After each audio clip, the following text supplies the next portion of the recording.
Just picking this back up here with Dev Sahni. Dev, look, you're an important man. I know you're getting dragged from pillar to post. The wooden spoon of boxing and everyone's favourite press conference host. Stop it, Matt. But I'll tell you what, I hope I don't need any wooden spoon today. You shouldn't. When it's Derek Chisora, you shouldn't need a wooden spoon. All you should do is sort of prod him and then tables fly and things like that happen. So I'm hoping I don't really have to do any work today, to be honest, mate. Well, with Del Boy, I don't think you will do, but you never know in boxing. He might just feel like he's just going to chill today. Yeah. In terms of heavyweights, I sort of feel like when Tyson Furys retired a month or so ago, whenever it was, there's this big thing about, he'll be back out, there'll be a quick negotiation kind of thing, and I want to ask Frank about it, but where's your sort of head at now in terms of, do you think we see the big man again? Do you think this could be it, finally done, and he does sail off into the sunset with that vast amount of wealth that he's earned over a terrific career spanning God knows how many years? Or is you feeling that we do see him one more time? What's your sort of thoughts? It's tough to say. I think he's retired right now. I think he believes he's retired, just like he believed he was retired after the Dillian Whyte fight. I actually, my personal view, and I'm not close to him. I don't speak to him every day like Frank does. This is just an opinion, essentially, of an observer. Is I could see a scenario where he's retired for maybe a few years, and then maybe comes back 40 plus and makes history and beats a young champion. I could see something like that. That's something, if you go back through his old interviews, he's talked about that. He talked about, at the time, retiring undefeated, going away, coming back. Maybe something like that happens, I don't know. The truth is, you can never really second guess Tyson Fury. He may never be back, or he might be back tomorrow. But look, I personally, as a fan, I hope to see him again if he's happy to fight again.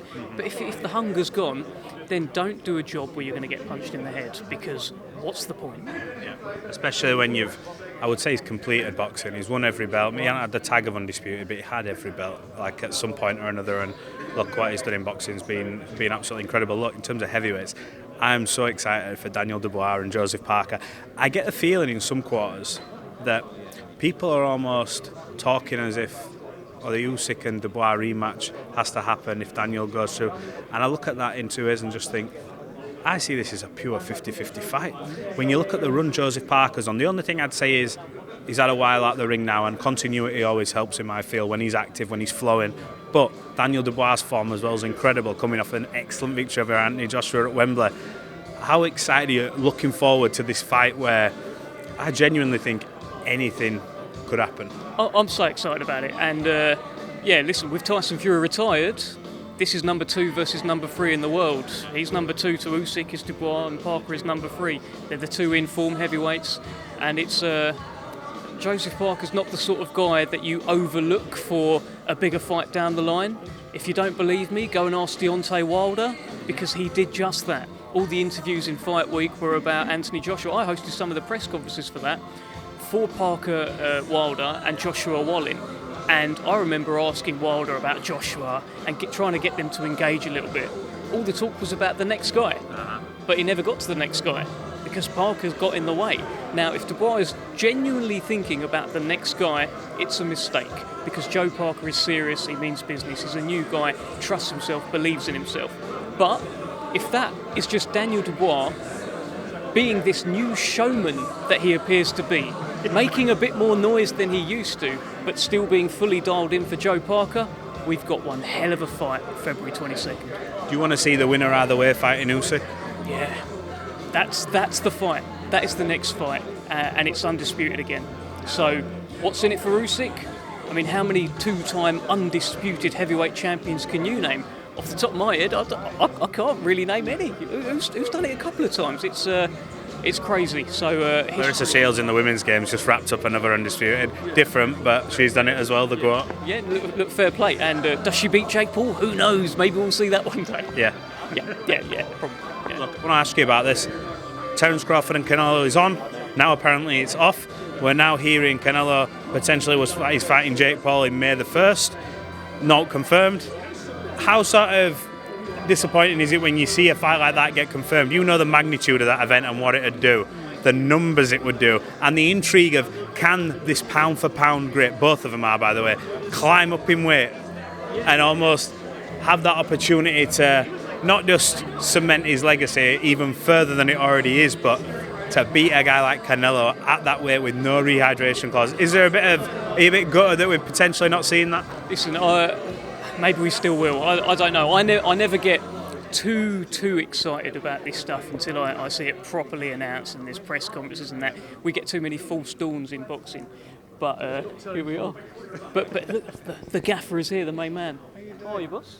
Good to see you. What do you think? Well, apparently so.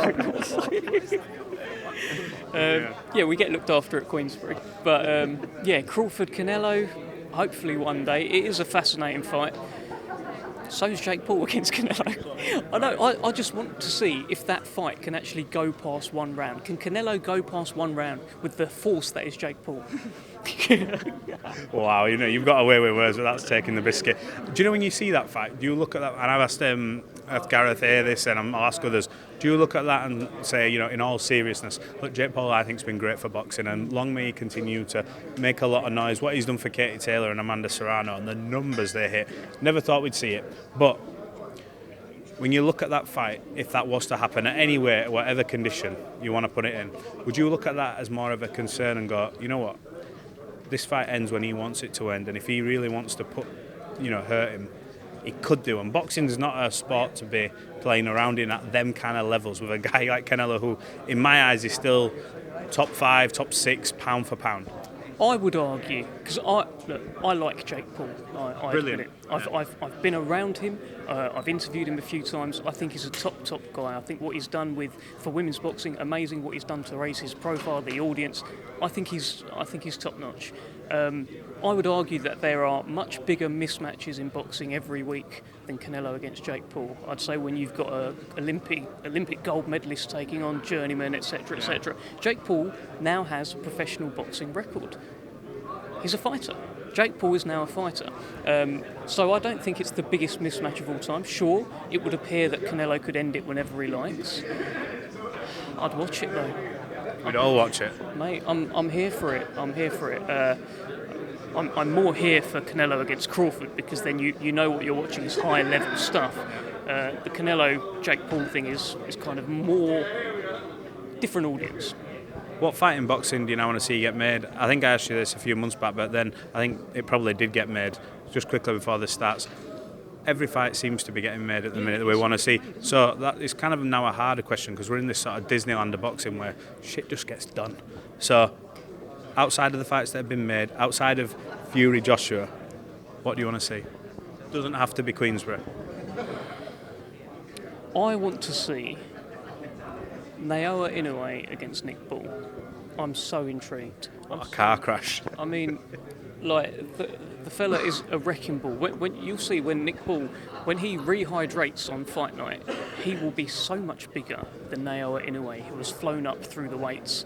When was the last time you think Nick Bull was like a super flyweight, by the way? He was probably about 4 years old. Yeah, that's what we're talking about. So he's just a bigger guy. Inoue's obviously very, very special, but I'd just love to see it. I'd love to see it. I've never seen Nick Bull really hurt, but he's never been punched by Naoya Inoue. What do you make of Eddie Hearn? I think in our interview in Vegas, he said, remove him from the pound for pound list. He doesn't want to fight Akhmadaliev. What do you make of that comment? I think he's just doing a brilliant job for his fighter. I mean, because no one knows who that Akhmadaliev guy is, right? But after these comments, he's a great fighter. They're like, well, yeah, of course. But people start seeing these headlines. They're like, he's stuck in who? Why is he not fighting this guy that Eddie's talking about? Let me look him up. Oh, maybe we should see that fight. So he's doing his job brilliantly. He's getting people to talk about his fighter. So fair play. Well, look, I think this is going to start very soon, so I'm not going to keep any more of your time. But exciting times. I think there's a press conference Monday to announce a schedule of fights for Queensbury's move over to DAZN. A lot of talks about Leewood and Anto Kakache potentially happening. Just quickly on that fight, that'd be one that you'd be excited to see. That's a terrific fight between two good fighters. Well, what I said earlier in this interview still counts. There's a lot of false dawns in boxing, and I never get too excited until there is actually a press conference. That fight, should it happen, is obviously fantastic. Belfast versus Nottingham again. We'll see. Dev, I really appreciate your time. No worries, mate.